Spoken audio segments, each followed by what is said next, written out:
As a beginner मुझे हमेशा ऐसा लगता था कि मेरा बैक या तो बहुत मुश्किल से ग्रो होगा या तो ग्रो ही नहीं होगा। पर लास्ट 3 या 6 महीनों में मेरा बैक बहुत ज़्यादा ग्रो हुआ है एंड डेवलप हुआ है। So I am very happy with it. And मैंने कुछ 1-2 चेंजेस किए हैं अपने वर्कआउट स्प्लिट में, अपने डे टू डे लाइफ में, जिसकी वजह से मेरे बैक ने बहुत अच्छा खासा रिस्पॉन्ड किया है, जिसमें से कुछ चीज़ें मैं शेयर करना चाहता हूँ। पहली चीज़ होती है इसको यूज़ करना। रिस्ट ट्रैप है ये, ओके। बहुत लोग इसको बेकार समझते हैं, फालतू समझते हैं, यूज़ ही नहीं करते आलस से, पता नहीं क्यों, but this is a great tool to grow your back.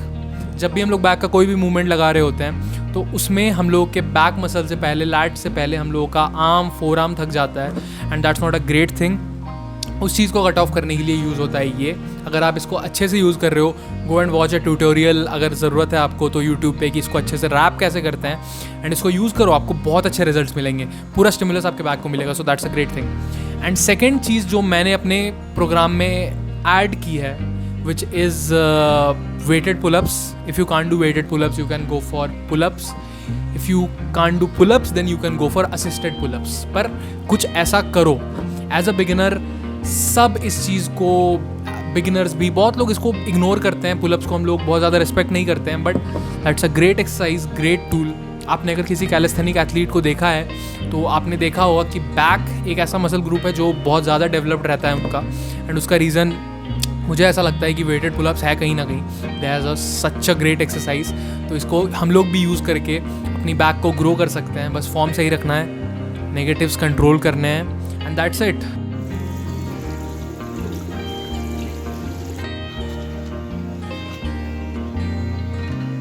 Guys, रोज़ सुबह उठते ही मुझे एक हैबिट है कि मैं अपने फ़ोन को उठाता हूँ और चेक करता हूँ कि यूट्यूब स्टूडियो में मेरे पिछले वीडियो का रिस्पांस कैसा है, मतलब पिछले शॉर्ट्स का रिस्पांस कैसा आया है, व्यूज़ कैसा आया है। पर आज सुबह जब मैं उठा है ना, I pick my phone check करने के लिए कि क्या हाल है, तो मेरा इंटरनेट नहीं चल रहा था। एंड आई वॉज कन्फ्यूज़ क्योंकि ये होता नहीं है, मेरा नेट ऑन पॉइंट रहता है हमेशा। तो फिर मुझे समझ नहीं आया एक्चुअली हुआ क्या है। फिर मेरे फ्रेंड्स का कॉल आया एंड इधर उधर से मुझे पता चला कि आज नेट बंद है, आज इंटरनेट बंद है ड्यू टू सम रीजंस, पता नहीं क्यों, पर इंटरनेट ही बंद है आज। फिर जब मुझे पता चला 1 सेकंड का, मुझे तो वो फील हुआ कि is it okay news for me और is it a very bad news for me. फिर थोड़ा ऐसे सोचने के बाद मुझे पता चला कि अच्छा, अभी मैं एक 12th का स्टूडेंट नहीं हूँ जिसकी मोस्ट ऑफ द पढ़ाई यूट्यूब से होती है। आई हैव बुक्स, तो ऑफिशियली पढ़ाई के पर्पज़ से मुझे कुछ खासा दिक्कत नहीं आनी चाहिए क्योंकि मैं बुक से पढ़ सकता हूँ। बट हमारे एंटरटेनमेंट के लिए जो हम लोग ऐसे यूट्यूब पे जाते हैं, नेटफ्लिक्स पे जाते हैं, वो चीज़ कहीं ना कहीं रुक जाएगा। सो या, not a very bad thing but it is. और इन 60 डेज़ की अगर बात करें हमारे मेन गेनिंग की, तो ये पिछले 2 हफ्तों तक बढ़िया चल रही थी, बट उसके बाद कुछ ना कुछ इसमें दिक्कत आई है। लाइक मैंने बताया था कि मुझे फीवर हुआ था, कफ कोल्ड, एंड उसके बाद वॉमिट भी हुआ था। तो ये चीज़ मुझे 1 हफ्ते तक रही थी। 1 हफ्ते तक मेरा हेल्थ ऑन पॉइंट नहीं था, तो 1 हफ्ते मेरा वर्कआउट ख़राब, एपेटाइट ख़राब, सब कुछ ख़राब। पर नेक्स्ट हफ्ते भी वो सारे सिम्टम्स रह ही गए थे। मेरा एपेटाइट भी लो था, मेरे एनर्जी लेवल्स लो थे। सो इस चक्कर में हमारे 2 हफ्ते का वर्कआउट ख़राब हुआ है। And due to some weird reasons, जब ये 2 हफ्ते ख़त्म हुए, हमारा बॉडी फैट एकदम लो था। एंड बाकियों को ये चीज़ बहुत अच्छी लगी है। Many people has praise me कि भाई तेरा बॉडी फैट कम हुआ है, तेरे मसल्स दिख रहे हैं। But I wasn't very happy with that क्योंकि मेरे स्ट्रेंथ लेवल्स पे बहुत इफेक्ट पड़ा था और मुझको वो अच्छा नहीं लग रहा था, मुझको वो डिस्टर्ब कर रहा था। मेरे प्रोग्रेसिव ओवरलोड में वो चीज़ बहुत ज़्यादा ऐसे आ रहा था बीच में, तो मुझको वो बहुत दिक्कत दे रहा था। तो मैंने कुछ दिनों का एक छोटा सा सरप्लस में खाया एंड बिकॉज ऑफ दैट अभी मेरे बॉडी फैट लेवल्स, मेरे एनर्जी लेवल्स सब बैक टू नॉर्मल है। एंड कल रात से इसीलिए मैंने बहुत ज़्यादा खाया है क्योंकि चेस्ट डे पे आपको ज़रूरी होता है पुशिंग स्ट्रेंथ जनरेट करना। तो मेरे ग्लाइकोजन रिजर्व्स भी फुल हैं, मैंने अच्छा खासा मील भी लिया है, प्रोटीन लिया है। So everything is on point till now. And बस गाना नहीं होगा आज वर्कआउट के टाइम सुनने के लिए, but that's not a problem. शांति में ट्रेन करना मुझे पसंद ही है ऐसे भी, अनलेस कोई वहाँ पे चिल्ला रहा हो, शोर ना हो रहा हो, मुझे कोई दिक्कत नहीं है।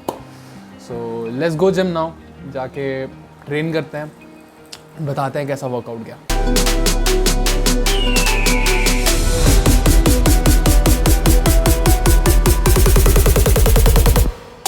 तो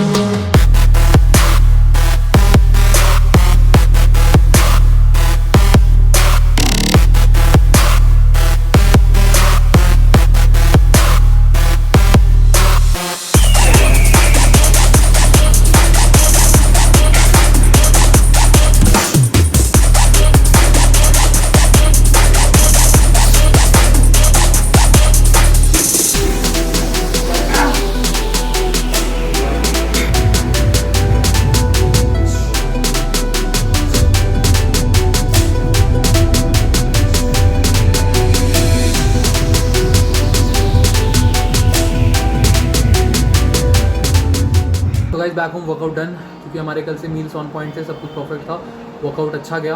बीच में थोड़ा सा एनर्जी कम फील हुआ था और वो आज गाने का पुश नहीं था तो मुझको ऐसे थोड़ा सा डिस्ट्रैक्टेड भी फील हुआ था। बट फिर उस चीज़ को ऐसे ट्रैक पे लाया गया बहुत ज़्यादा। मैंने कोशिश किया कि भाई वर्कआउट ख़राब करना वी कांट अफोर्ड, तो फिर वर्कआउट अच्छा ही गया आई वुड से। और अभी क्योंकि इंटरनेट नहीं है तो आई डोंट नो अब क्या करना है, बट लेट्स सी। और कार्डियो हम लोगों ने कुछ दिन से रोका हुआ है क्योंकि I was not feeling that good. तो आज देखते हैं, शायद से अगर बारिश नहीं हुई, मैं फ्री रहा शाम को, तो मैं एक कार्डियो पे जाऊंगा, otherwise I don't know. So let's see.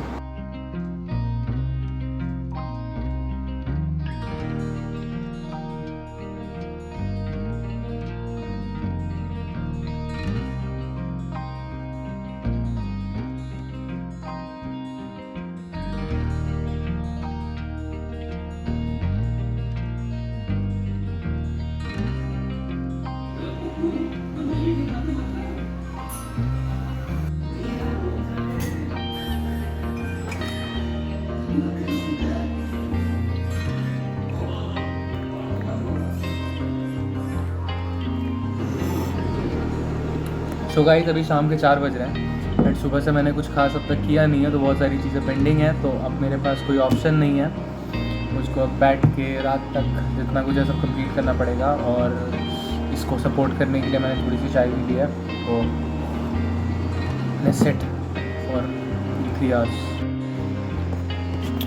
So guys बाहर अंधेरा हो चुका है और एक अच्छा खासा सेशन लगाने के बाद हम लोगों का एक subject I would say complete हो गया है, तो दैट्स गुड। अब फिर बहुत कम ही पोर्शन बचा हुआ है, तो इसको मैं शायद रात में कर लूँगा या कल सुबह थोड़ी जल्दी उठ के कर लूँगा, तो that's not a issue.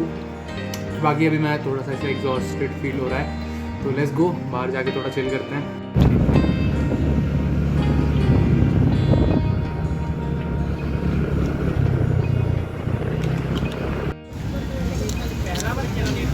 Hello भाई।